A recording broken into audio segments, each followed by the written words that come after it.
Планината и върховете, какво са те за теб?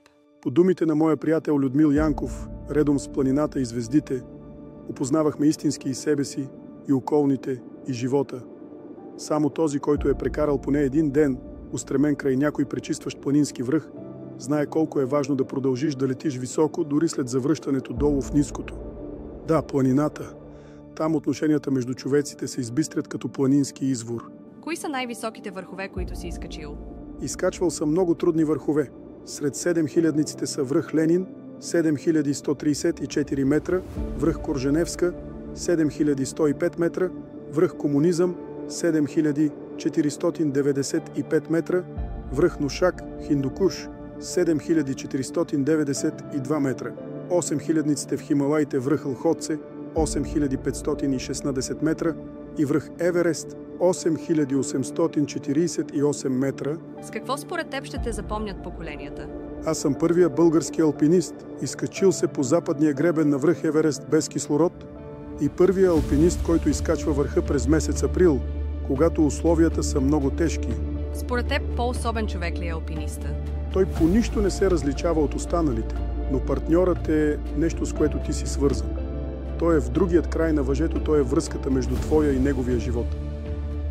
Вие ставате едно цяло, когато тръгнете по стената, ти му се доверяваш всецяло. Смятам, че съм имал много добри партньори през тези 22 години.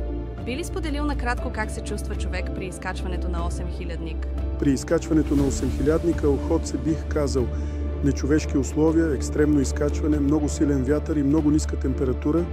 Вятърът като вакуум изтегля всичко нагоре. Само с два ледокопа в двете ръце, без осигуровка, без въже, без партньор. Всички се фокусират върху изкачването на върха. Какво ще кажеш за слизането? Слизането е също много опасно. Когато си хвърлил всичко за изкачването на върха, ти трябва да се мобилизираш както физически, така и психически, за да можеш успешно да се спуснеш безопасно до лагера, от който си тръгнал. Чувстваш ли се по-силен от съдбата? Не бих могъл да кажа такова нещо.